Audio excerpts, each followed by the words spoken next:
So today I saw Captive State. Captive State is a movie that's directed by a person, written by a few people, I believe, and stars somebody. If you're confused, that's good, because as confused as you are now is only about as half as you would be confused if you watched the film. The pacing is all over the fucking place. Characters will have seemingly incredibly urgent issues to deal with, and then that character will be out of the film for what feels like 20 minutes, only to then pick them back up at the pacing of zero. A character will end a scene or end some shot or something where you will feel the urgency is like at an 8 out of 10, and then we'll cut away from that character for quite some time and we'll come back to that character, and then the urgency is at a 0 and there wasn't anything that character did or anything in that situation that was previously there that resolved the situation. It just is like, okay, we're done. The urgency is gone. We don't like This movie doesn't know how to write cliffhangers, but it uses them constantly to manipulate audience attention, which is ironic because the film actually ends on a cliffhanger slash huge plot twist slash like it's all for you, Damien kind of bullshit. Really getting at anything else, there really is not much to review. The score is okay. It's a sci-fi alien invasion kind of film. A brief overview of the plot: aliens invade Earth, the upper echelon of Earth society. Mostly, it takes place in America. All of it takes place in America, namely Chicago. They basically sell out the American population to the aliens for, if we can believe what one character says, there's one throwaway line that implies that the upper echelon of our society, the elites, are going to leave Earth because the aliens are just going to ravage it to death, basically. That's the only reason that seemingly makes any sense. Because we don't see a war, and there's not a lot of the aliens. So, and it might be because they had CGI budgetary issues. The CGI looks good. It's better than fucking Captain Marvel, that's for sure. It never looks like shit. It always looks good. The settings are really well done. They do a really good job of shooting locations that look dilapidated. There's a lot of care being put into where they shot in terms of representing a kind of downtrodden. If you ever played Final Fantasy VII, this movie is basically Final Fantasy VII, where they drop one of the tectonic plates for Midgard or whatever to kill a terrorist cell. It's basically the same plot in this film, except that has already happened in the past. That happened like 9 years ago or something in the film's story. So, yeah, basically aliens invade, upper echelon of Earth society sells us out, and then there's like a group, of Splinter Cell of just some regular old good old American boys trying to enact change.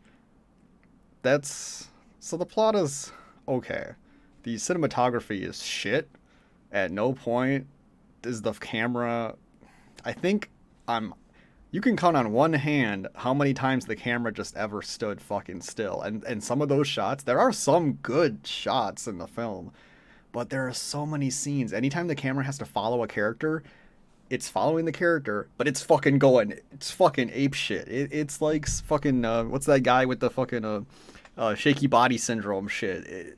It is insane. It is unbelievable. To hold the fucking camera still. If we're following a character and the scene, like, just hold the fucking camera still for the love of God. I know shaking the camera is a tool that can be used to convey chaos and things like that, but it is used so often to little effect that it is just terrible. Just hold the fucking camera still. You don't need to go crazy. It's really shit. So yeah, the acting was pretty good. That's the one surprising part. There's not really a lot of dialogue. There's not really a lot of comprehensible interactions. But despite that, I felt like the characters.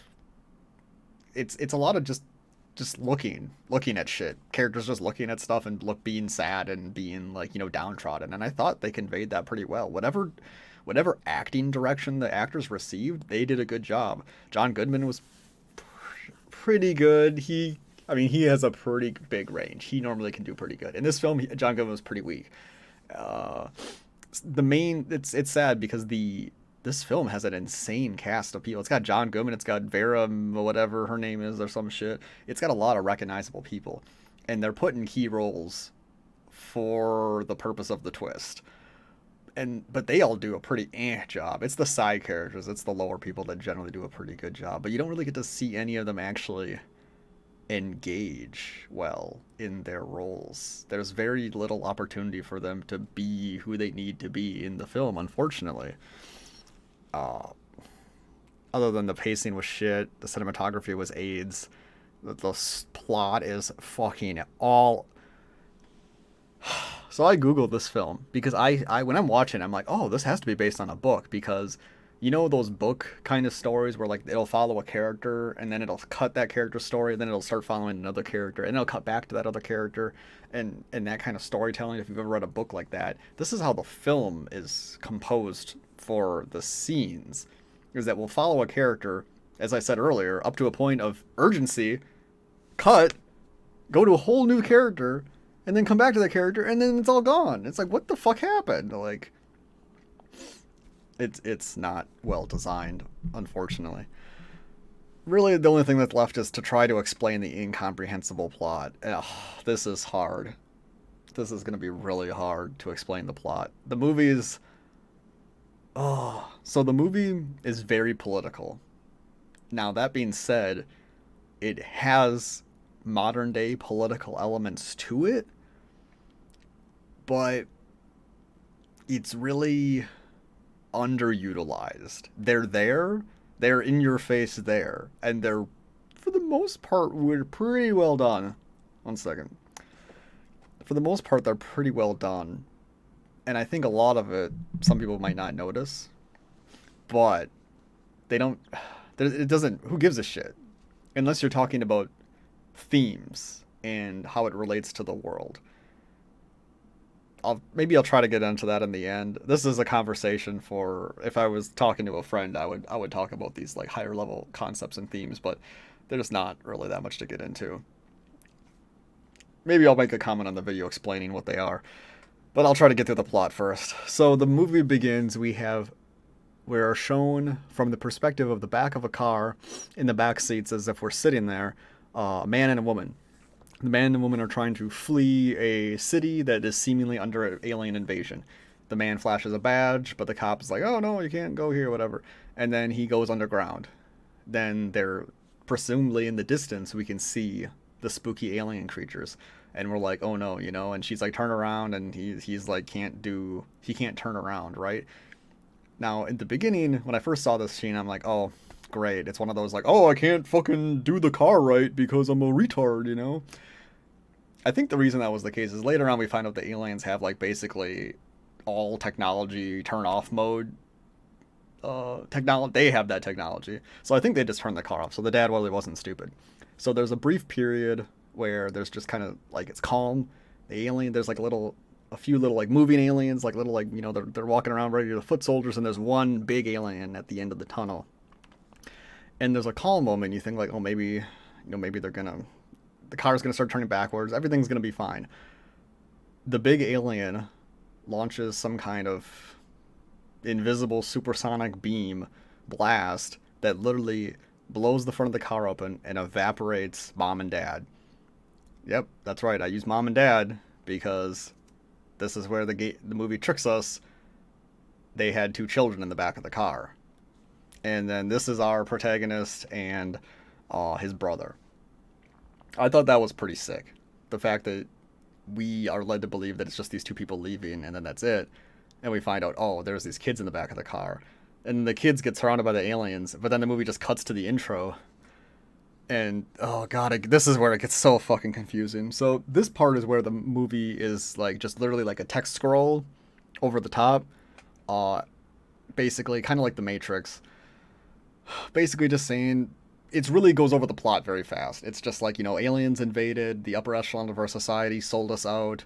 You know, we gotta spark a match to start a war, blah, blah, blah, blah, blah. And things like that. And then now we're cut, we see mind you, the main character and the main family are black. This matters for the social commentary of the film. I'm not. Maybe if I remember, I'll get into the social commentary at the end, but it's not well done, so it's very hard to grasp at what the social commentary is supposed to be. But yeah, we were following around. Oh God, yeah. I'm sorry if it's confusing. We don't know. We only know the two brothers' names in the entire film.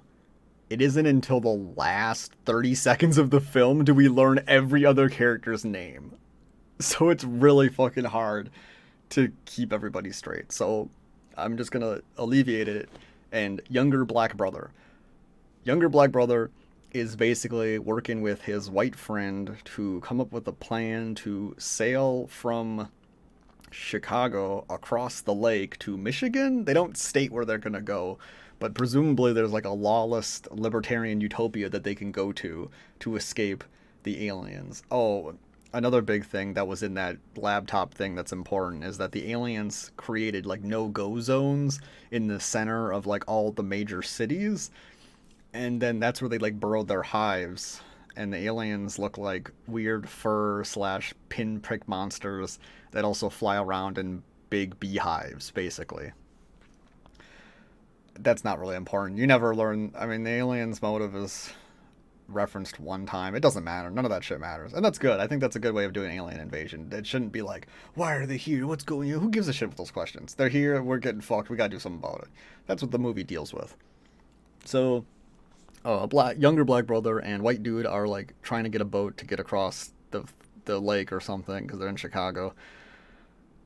And then John Goodman is stalking younger black brother, and some stupid shit happens, and John Goodman like pulls him aside, and then we find out that John Goodman was actually Black Dad in the opening scene. He was his partner.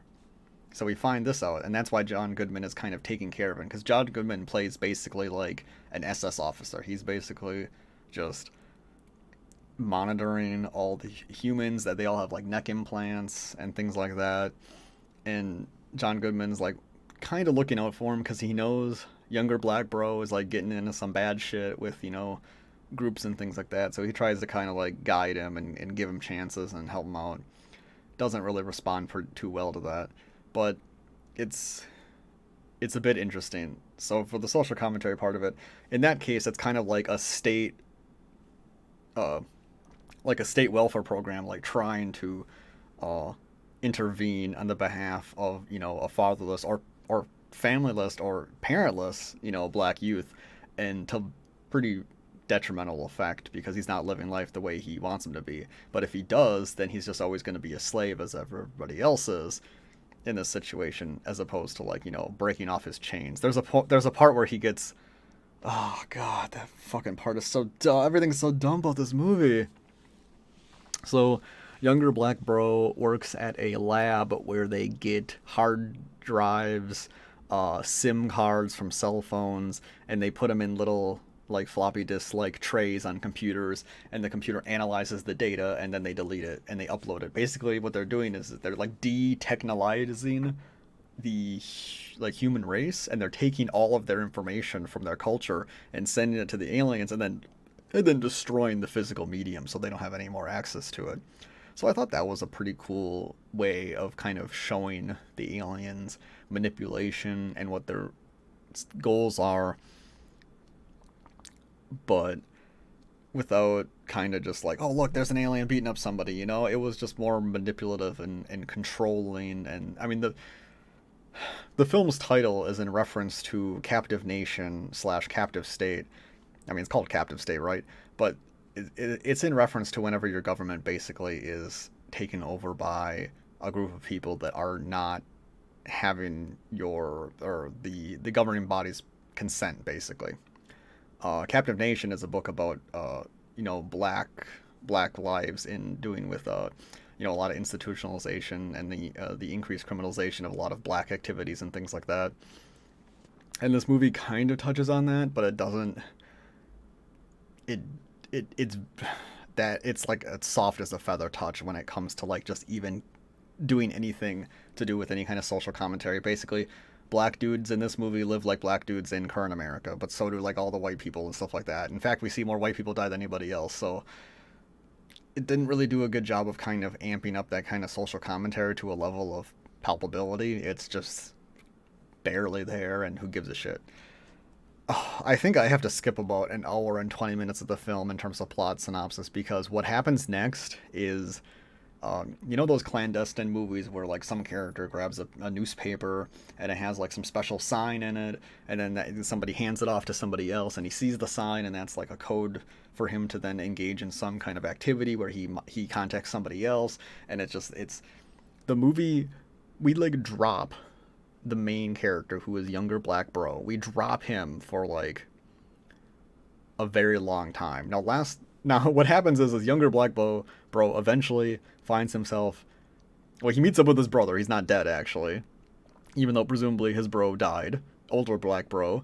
And but the reason that the monitoring agency knows about it is that a guy gives younger black bro a necklace, like a collar, right? And you think, oh, this is kind of evocative of some slavery bullshit, right? Like he fucking just collars him and takes him in a van, drives him away. It's pretty fucked up.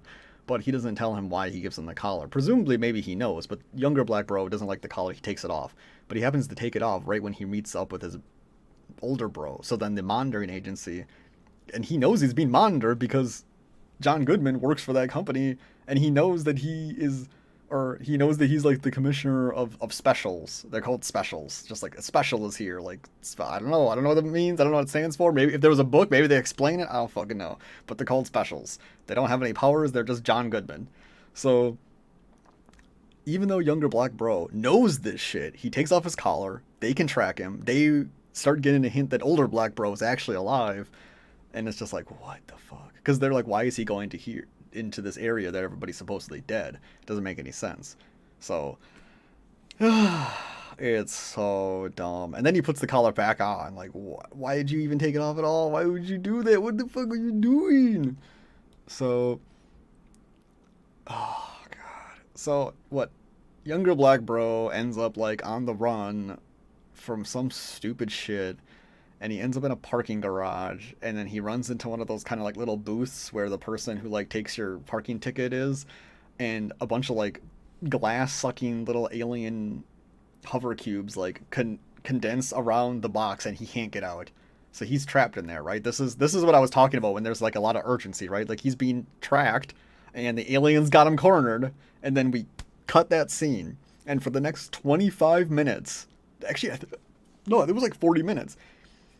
It is insane. So we follow this like insane clandestine handoff, all these characters interacting. We don't get to really know any of them. We don't learn any of their fucking names, but all these characters seem to deal with it as if it's the most important thing ever.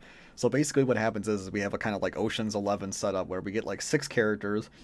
Their plan is to go to the Unity event in a Super Bowl stadium, whatever, and this is where the film gets a little, when they finally get there, it's a little better. Mind you, it's 25 minutes of just characters you've never been introduced to in the film, all handing shit off to each other, and it's like, dude, who are these people and why should I care about them? Don't worry, you're never gonna know who they are, but you're supposed to care about them. You know who they are at the end of the film, but the twist is nice, the plot is terrible. Oh man, so anyway, the plot is they have like a weird alien jellyfish bomb that they're gonna like pat it on the mayor, who is meeting up with some aliens. And the plot, this doesn't make a lot of sense, right? It sounds kind of stupid. Like, the mayor, they don't even know if he's really gonna meet up with the aliens. So they're just hoping, right? Because that's what we're told. There's one cool part about the Super Bowl scene or whatever, is that there's like a woman that comes out and she's singing, and I'm pretty sure the song she's singing is the song from the South, or if they had a national anthem, or like if you ever heard, there's a Nazi song about, have you like, I have witnessed the glory of the trampling at the zoo, which is basically like the white people trampling over Jews and minorities and things like that, because they're the zoo animals, right? There's a Nazi song that's like that, and I believe the song sounds pretty similar to that. So that's another part of that social commentary that's in the film, but it doesn't do much with it. It's like, okay, what about it? Like, you have a multicultural, like, I don't know. It's dumb. Anyway, they put the bomb on the mayor, and then they gotta evacuate, and the mayor blows up, and he blows up next to the aliens, and then the city gets on lockdown, and then the investigation gets bigger, and then when they blow up the mayor, we see on the screen, all soldiers go to Super Bowl Park or whatever, you know. And then that is when we finally see younger Black Bro again. It's been 40 fucking minutes in the film. We haven't seen younger Black Bro. We don't know what his motives are because he doesn't want to go across the lake anymore. He wants to bang some white girl that, like, what even happened to her? I don't even remember. Oh my, I don't even know. I think there's a scene in the film to imply that maybe she was also an agent too. I don't fucking know. Oh god. I don't know how much more I can even begin to describe to you because the film is just constantly having things happen, but none of them fucking, like, you could have cut out half this film and it would have been the same shit. So the city gets on lockdown. They're gonna blow up Prispin. What the fuck? They're gonna blow up the sector that the younger Black Bro is from. They're gonna blow up a new sector basically because they're like, oh, we're done with this shit. The hunters are coming in. The hunters are basically these, like, they sound like the Predator. They look and sound like the Predator, except if they had more armor. Now, this is where the film gets a little interesting. So previously, John Goodman had gotten a cell phone from a woman who we refer to as the prostitute. The prostitute is also in this new district, or not new district, but in the district that's going to get destroyed.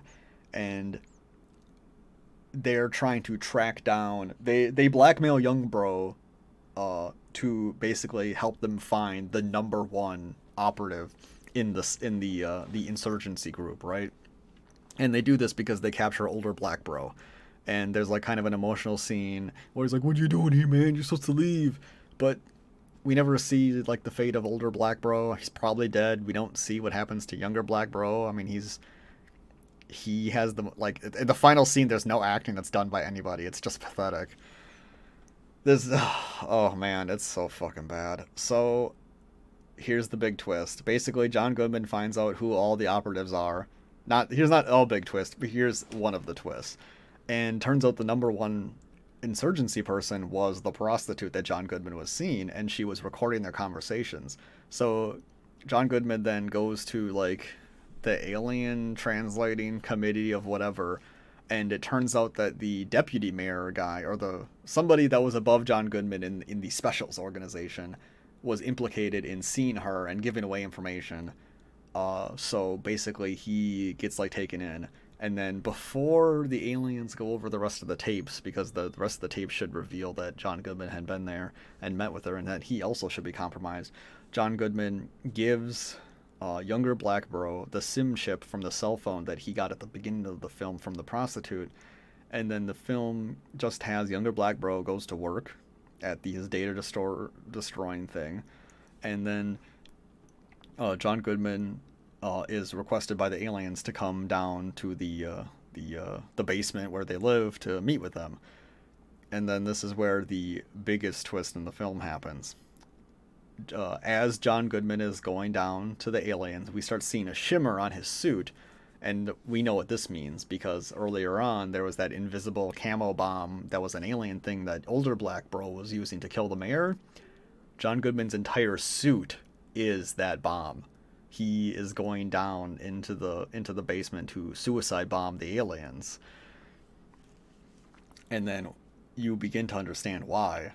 There was a phrase used by the prostitute saying, beware a Greek bearing gifts, which is awkwardly delivered in the film, but later on John Goodman repeats that phrase to younger Black Bro. And then younger Black Bro looks at the SIM card at his job, and it's like a 20-minute video about his family and his family's friends basically leaving a time capsule message to him because he isn't born yet. And it turns out that everybody that his family and friends are were all the operatives that were killed. The prostitute was the high school teacher. The newsroom guy who's also a big name actor. He was her husband. All the other characters were people that their family knew. And then here's the biggest twist: John Goodman was also their friend. Now we know John Goodman and the dad were partners, but we didn't know that the level of friendship that they actually had. And then this is when we realized that also John Goodman says something that the intention was to get the aliens' attention. They had to blow up the mayor. They had to fail their mission. That was the point. The point of the mission was to fail. It doesn't really make sense in the film. That's just what the characters say. Doesn't make sense in the film, really. In terms of the plot, the point was is to get the aliens' attention, to get John Goodman downstairs to blow them up. But they don't execute it very well. It doesn't feel like those ideas are really well connected in the plot to actually believe that that follows logically. But that's what we're told, so that's what we're led to believe. So yeah, John Goodman goes downstairs and blows up, and supposedly the younger black bro just like looks at it and he doesn't have any emotion expressed. He deletes the data, he breaks the chip, and then he's just sitting there, and then that's it. And then the film like cuts to black with like Chicago blown up. Now this is bad in my theater. They like flipped the lights on right away, so I couldn't read the text on the screen. But it's like, oh, Chicago blown up. Minneapolis closed off zone blown up. Like, so presumably the hives were all connected, as they reference in other parts of the conversation.